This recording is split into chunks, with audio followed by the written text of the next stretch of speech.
न माम कर्माणि लिम्पन्ति न मे कर्म फले स्पृहा इति माम यो भी जानाति कर्मभिर न स बध्यते।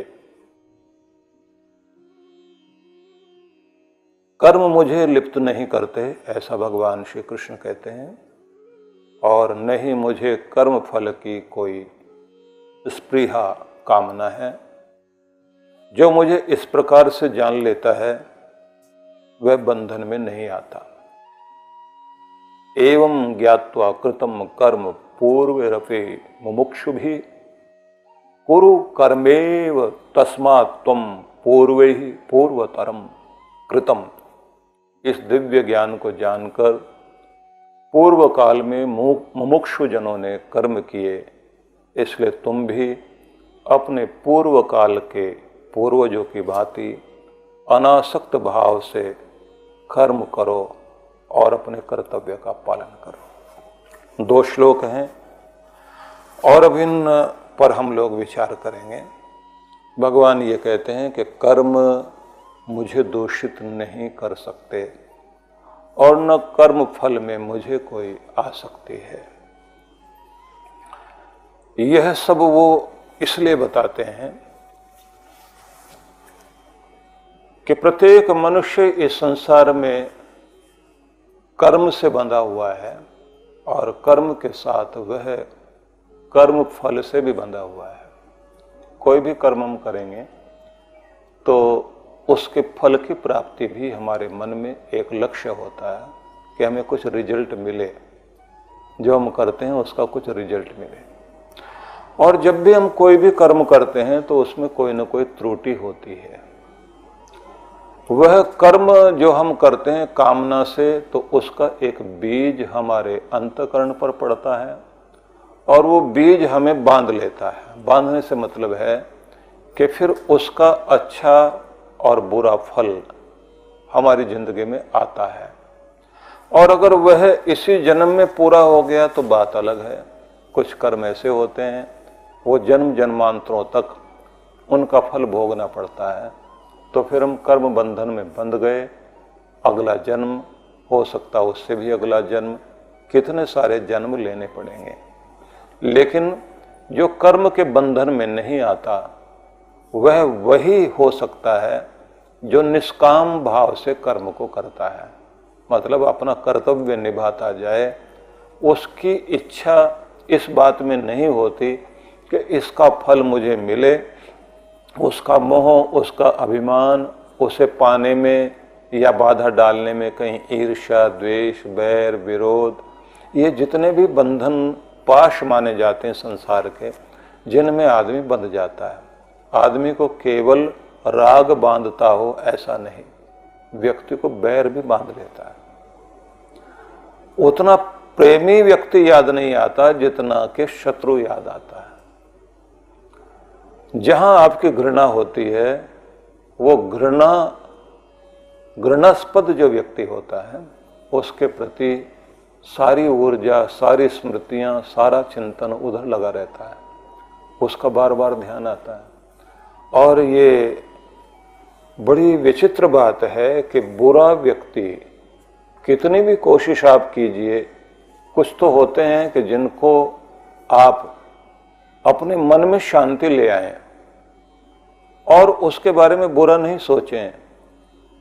तो कुछ लोग तो होते हैं जिनके अंदर ये असर आ जाता है, उसके भी अंदर बैर का भाव समाप्त होने लगता है।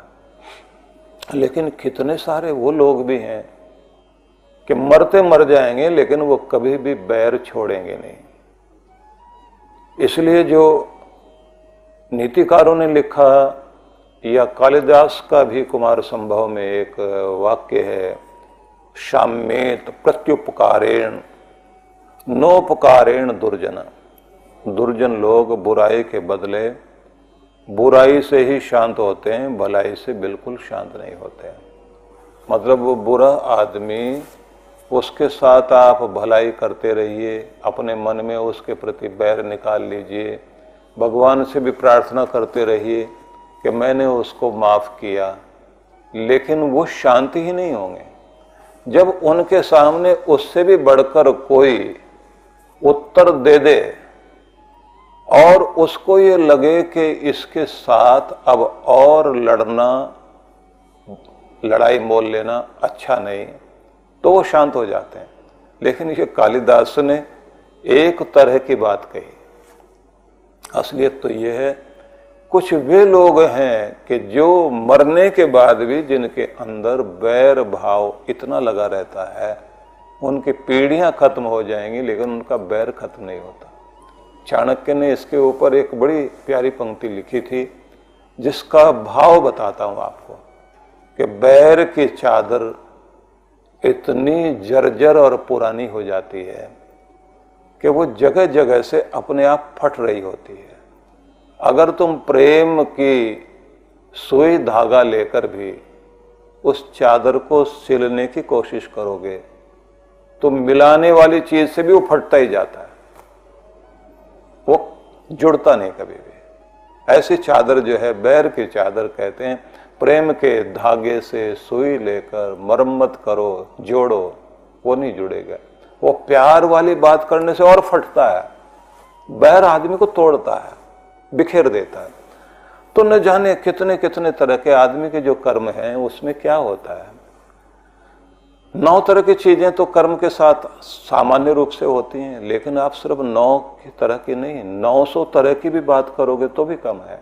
आदमी का जो कर्म है, कहीं उससे लोभ पैदा होगा, कहीं काम पैदा होगा, कहीं मोह पैदा होगा, कहीं अहंकार पैदा होगा, कहीं ईर्ष्या, कहीं द्वेष पैदा होगा, कहीं घृणा पैदा होगी, कहीं निराशा उसके कारण आती है और कहीं उसके कारण ही व्यक्ति के अंदर निंदा, आलोचना, तरह तरह के रूप जाग जाते हैं। ये सारे के सारे वो चीजें हैं जो आपको संसार में बांधते हैं। भगवान श्री कृष्ण कहते हैं कि जो निष्काम भाव से कर्म करने वाले लोग होते हैं उन्हें न तो किसी से मान, न किसी से स्पर्धा, न किसी से प्रतियोगिता, अपना कर्तव्य कर्म करते चले जा रहे हैं। तो ऐसे लोग जो हैं उनके साथ कर्म का बंधन नहीं होता, वो किसी कर्म के बंधन में नहीं आता। लेकिन फिर भी मैं एक बात आपसे कहना चाहूंगा कि इतना करने के बाद भी क्या कोई दुष्ट आदमी अपनी दुष्टता छोड़ देगा? मैकियावेली एक व्यक्ति हुआ है जो यूरोप का चाणक्य माना जाता है। उसकी भी एक पंक्ति है। उसने कहा कि कोई भेड़िया बकरी को इसलिए नहीं छोड़ देगा कि बकरी कहे कि हमने तो कभी मांस भी नहीं खाया, हमने तो किसी को सताया नहीं, हम तो घास वास खाते हैं। तो आप लोगों से हमारा क्या विरोध जो आप हमें हमला करने के लिए आ रहे हो? भेड़िया इसको सुनने के बाद हंसेगा और झपट करके बकरी को खा जाएगा कि इसलिए तुम दयालु बन जाओ या तुमने किसी को नुकसान नहीं पहुंचाया। जिनका स्वभाव भेड़िए का है वो भेड़िए के स्वभाव वाले अपना काम करते रहेंगे, इसलिए उनके रक्षण करने की व्यवस्था तो होनी चाहिए। और कमाल की बात है, परमात्मा ने, यह कहना चाहिए मदर नेचर ने, प्रकृति ने व्यक्ति के साथ व्यवस्था दी। ये जो आप देखते हैं ना कि भगवान के जो स्वरूप दिखाए जाते हैं देवी देवताओं के, परमात्मा तो वह है जो सर्वव्यापी परम सत्ता है। उसके बाद दूसरी कोटि में आते हैं देवी देवता, जिनके द्वारा जो है प्रशासनिक व्यवस्थाएं चलती हैं। तो सभी देवी देवताओं के साथ में 2 चीजें बड़ी अद्भुत दिखाई देती हैं। एक तो उनका हाथ जो है वो वरदान वाला उठा हुआ दिखाई देता है, उसके बाद में फिर उनका हथियार भी दिखाई देता है। मतलब वो वरदान और शाप दोनों चीजें लिए बैठे हैं, क्योंकि सारे लोग आपके वरदान से प्रसन्न हो जाएंगे ऐसा तो नहीं है।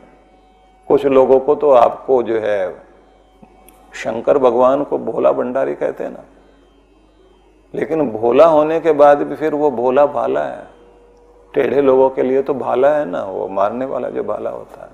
और अगर वो भोला ही बना रहे तो दूसरे लोग फिर क्या करेंगे? उनका जो कुछ है उठा के निकल जाएंगे। इसलिए प्रत्येक के साथ व्यवस्था दी गई। सबसे ज्यादा जो भोलापन माना जाता है वो गऊ का माना जाता है। और सींग उसको भी दिए भगवान ने। सबसे छोटी सी है चींटी, उसको भी भगवान ने एक चिमटी दी है बड़े कमाल के, उसी से वो चिकोटी काटती है।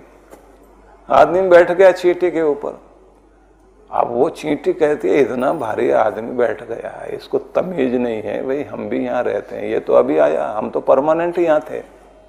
आखिर में फिर वो अपनी चिमटी निकालती है और चिमटी निकाल के जैसे ही काटती है तो उसके बाद आदमी खुजाता हुआ इधर उधर देखता क्या है यहाँ, इतनी देर में तो निकल जाती है पतली गली से। भगवान ने सबको दे रखा है, अगर नहीं देगा तो ये आदमी है ना, कौन किसको जीने देगा। अगर आप जो है ये मत्स्य संसार के बारे में जाने, समुद्र में इतनी सारी मछलियां होती हैं और वहां का नियम है बड़ी मछली छोटी मछली को निगल जाएगी, खा जाएगी। तो उस पर अध्ययन करने वालों ने भी बड़ी कहानियां लिखी हैं। उसमें एक के बारे में लिखा कि एक मछली होती है जिसके पास में विद्युत शक्ति होती है और बड़ा उसके अंदर करंट होता है। तो जहां पर वो शार्क मछली होती है वहीं आसपास उसे भी अपना भोजन करना होता है। अब वो इतनी भारी ताकत के साथ में शार्क आएगी तो उसके बाद ये करे क्या, ये छोटी सी तो है। तो ये उस समय अपना करंट इतनी तेजी से मारती है, आप समझ लीजिए कि 1000 किलोवाट वाला जैसे करंट होता है ऐसे कोई करंट फेंक दे। अब उसने जैसे करंट मारा पानी के अंदर से जाके, और वो जो इतनी बड़ी शार्क होती है वो ऐसे भागती है जैसे कोई यहाँ हंटर लेकर के किसी बैल या घोड़े वगैरह को हाँकता हुआ ले जाए ना, उसके बाद उसको समझ में आ जाता है कि इधर तो ये रहती है, यहाँ नहीं आना। छोटी छोटी मछलियों के पास कांटा दे रखा है, जैसे कोई उनकी तरफ आता है तो अपना कांटा निकाल के उसको चुभा देते हैं। उसके बाद में उनको समझ में आ जाता है कि यहाँ आने की जरूरत नहीं है, इधर तो ये लोग रहते हैं। रक्षा करने के लिए व्यवस्था दे रखी है भगवान ने, और अगर ये रक्षा करने की व्यवस्था न दी जाती तो इस दुनिया में दुष्टता वाले जो जीव हैं वो दूसरों को जीने ही ना दें। सबको ये व्यवस्था दी गई है, लेकिन जब भी आप इन सब का प्रयोग करेंगे, आप देखिए ना कि मधुमक्खियां लाखों फूलों से जा करके थोड़ा सा शहद इकट्ठा करती हैं, और आदमी जो है शहद के पीछे बड़ा पागल है। लेकिन हर एक मधुमक्खी के पूंछ में भगवान ने जो है एक ऐसा कांटा दिया हुआ है, बस वो उसको चुभा देती हैं। इसलिए जो हर एक आदमी वहां हाथ नहीं डालता, नहीं तो इस दुनिया में कहीं पर भी छत्ता लगा हुआ होता, सब वहां चढ़ जाते। तो इसलिए निवेदन ये है कि रक्षा करने का अधिकार तो भगवान ने दिया है, लेकिन जब भी आप इस दुनिया में अपनी रक्षा के लिए, कुछ पाने के लिए, कुछ देने के लिए, कुछ खाने के लिए कर्म करेंगे, कर्म के बंधन में तो आएंगे।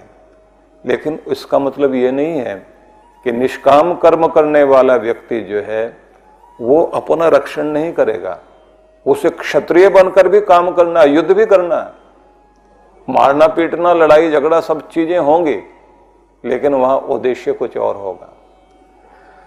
महाराजा सुदक्षिण के विषय में ये वर्णन आता है कि उनकी लड़ाई हुई और जिस देश के राजा के साथ लड़ाई हुई उसको उन्होंने नीचे गिराया और वो भाला मारने वाले थे, उसको दुश्मन था, उसने हमला किया था, इसलिए उस पर आरूढ़ होकर वो भाला मारने लगे थे।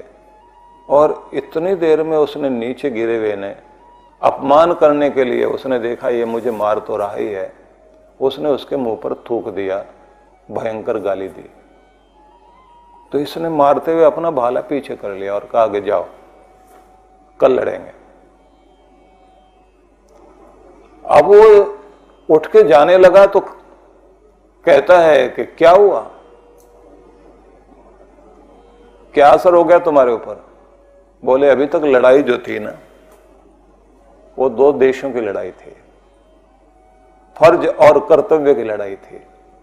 मेरे देश पर हमला करने के लिए तू आया था, और उस स्थिति में क्षत्रिय का कर्तव्य है कि लड़े लेकिन यहां व्यक्तिगत दुश्मनी नहीं होती। पर ये जो तेरी हरकत है, इसने मेरे अंदर एक ऐसी आग जला दी है, तो व्यक्तिगत दुश्मन हो दिखाई देने लग गया मुझे।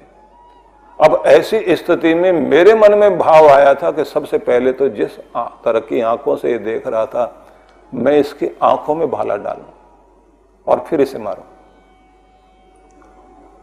फिर मुझे समझ आया कि लड़ाई तो क्षत्रिय के जीवन में लगातार चलती है, लेकिन व्यक्तिगत दुश्मनी पालकर अगर लड़ाई करें तो तुम्हारा युद्ध भी धर्म युद्ध नहीं रहेगा। वो बड़े अलग तरह के लोग थे हमारे। लेकिन जिन लोगों से हमारा मुकाबला हुआ, अधिकांश वे लोग जो बाहर से चलकर आए, वो ना आपके धर्म कर्म को ना आपके नियमों को समझते थे। वहां तो शैतानी ताकतें थी, असुर लोग जो किसी कानून को न माने। तो फिर वहां कृष्ण नीति का ही प्रयोग होता है कि उनके साथ उसी तरह से व्यवहार करते हुए रक्षा करनी चाहिए अपनी और अपने समाज की। लेकिन फिर भी वो कह रहे हैं कि अर्जुन, कर्तव्य जब तुम अपना करते हो तो फिर तुम कर्म के बंधन में नहीं आते। आगे चलकर उन्होंने फिर ये कहा, एवं ज्ञात्वा कृतम कर्म पूर्वरपि मुमुक्षु भी। मोक्ष की कामना करने वाले जितने भी लोग पिछले काल में हुए हैं, ऐतिहासिक रूप बताते हैं, उन्होंने इस दिव्य ज्ञान को प्राप्त करके अपने कर्तव्य कर्म निभाए, निष्काम भाव से वो जीवन जीते रहे। उन्होंने धर्म को बड़ा महत्व दिया, कर्तव्य को महत्व दिया, और वो कभी कर्म बंधन में नहीं आए, जैसे राजा जनक आदि। ऐसे ही अर्जुन तुम भी कर्तव्य को महत्व दो, लेकिन कामना व्यक्तिगत नहीं होनी चाहिए, स्वार्थ की भावना नहीं होनी चाहिए। आप लोग जानते हैं कि जब दो देश की सेनाएं लड़ती हैं तो नहीं जानता इधर वाला सैनिक कि जिसको वो मार रहा है वो कौन है, किसका क्या नाम है उसका, उसके परिवार में वहां कौन कौन है, इसके मारने पर वहां किस पर असर पड़ेगा, उधर वाला भी नहीं जानता कि ये कौन है और इसके पीछे इसका परिवार क्या है। व्यक्तिगत रूप से कुछ नहीं होता। लेकिन ये कमाल की बात है कि तू दुश्मन बनकर आया और मेरे देश में एंटर होकर मेरी अस्मिता को ललकार रहा है, मेरी सीमाओं को छेड़ रहा है।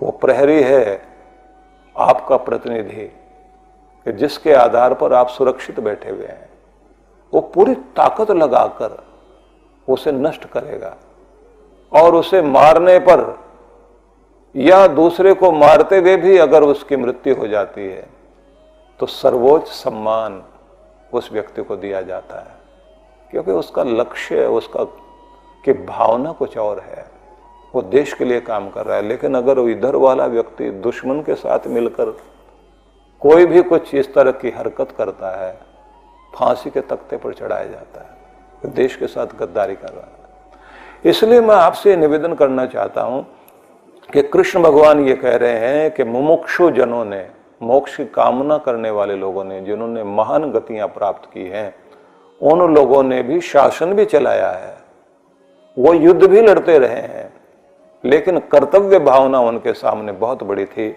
निष्काम भाव से उन्होंने कर्म किए। तो यहां पर यह कहा कि यदि व्यक्ति का हृदय अशुद्ध भी है तो अपने हृदय की शुद्धि के लिए भी आत्मज्ञान के साथ साथ, समझदारी के साथ साथ उसे कर्म करते हुए अपने अंतःकरण की शुद्धि करनी चाहिए, और कर्म के माध्यम से अपने अंतःकरण की शुद्धि करते हुए अपनी सद्गति का अधिकारी बनना चाहिए। हर एक व्यक्ति को कर्म योग का माध्यम अपनाकर भी अपना कल्याण करने का अधिकार भगवान ने दिया है। जब तक आप जिए दुनिया में, कर्मरत रह करके जिए, आत्मनिर्भर होकर के जीने की कामना कीजिए। इस बात का पूरा पूरा ध्यान हर आदमी को रखना चाहिए कि मुझे परमुखापेक्षी बनकर नहीं जीना, मुझे दूसरे के मुख को ताकते हुए नहीं जीना। मैं सेवा कर सकता हूं पर मुझे सेवा की जरूरत न आज है और भगवान ना करे कि कभी मुझे सेवा की आवश्यकता पड़े।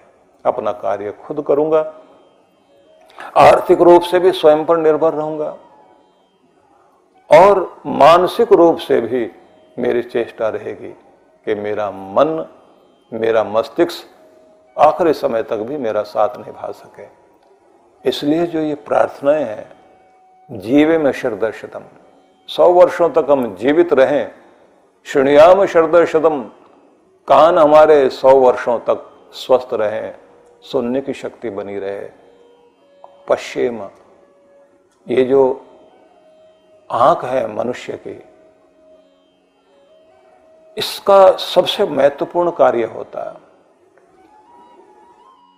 और अगर आंख हमारी जीवन के अंतिम भाग तक भी सक्रिय है और लक्ष्य की ओर देखती है और लक्ष्य के लिए हम अपनी आंखों का प्रयोग करते रहें, निरर्थक बातों की तरफ नहीं, तो जीना सार्थक माना जाता है। पश्चिम शरदशतम, इसलिए कहा 100 वर्षों तक देखते हुए। लेकिन वहां देखने में भी एक बात बड़ी अद्भुत कही है, तचक्षुर्देव हितम पुरस्ता शुक्रम उच्चरत पश्चिम शरदशतम, उगते सूरज की लाली को देखते हुए, मतलब हर दिन सूरज की ताजगी को देखते हुए अपने अंदर ताजापन लेकर नए होकर जिए और वैसे ही जीवन दृष्टि बनी रहे। और एक शब्द बड़ा अद्भुत है वैदिक मंत्र में, अधीना श्याम शरदशतम, स्वाधीन बनकर हम 100 वर्षों तक जिए, प्रब्रवाम शरदशतम, और ठीक से बोलने की शक्ति भी हमारी 100 वर्षों तक बनी रहे।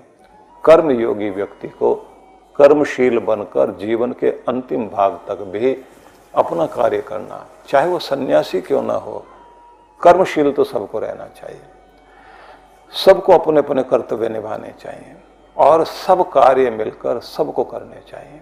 इसलिए ऋषियों ने जब अपने आश्रमों में बच्चों को, बालकों को पढ़ाना शुरू किया तो वो लोग ट्रेंड करते थे। राजा का भी बेटा है तो उसे भी उसी तरह से मेहनत, परिश्रम करना है, उसी तरह से साफ सफाई करनी है अपनी यज्ञशाला की, अपने आश्रम की। सारे कार्य, सारी व्यवस्था उनके हाथ में होती थी। छोटे से बच्चे के हाथ में अगर प्रबंधन दे दिया गया, छोटे से बच्चे के हाथ में ही प्रशासनिक व्यवस्थाएं दी गई, तुम ही लोग चलाओगे, तुम ही प्रबंध करोगे, तुम ही सारी व्यवस्था करोगे, तो वो शुरू से ट्रेंड हो रहे हैं। और गांव में अगर आप देखें तो व्यवस्था आज भी वही है।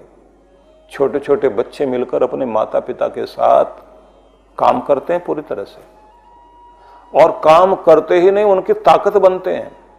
और छोटी सी आयु में उनको जो ज्ञान हो जाता है, आश्चर्य लगता है। 10-12 वर्ष की उम्र तक तो बच्चों को 60-70% सारी नॉलेज वहां की हो जाती है।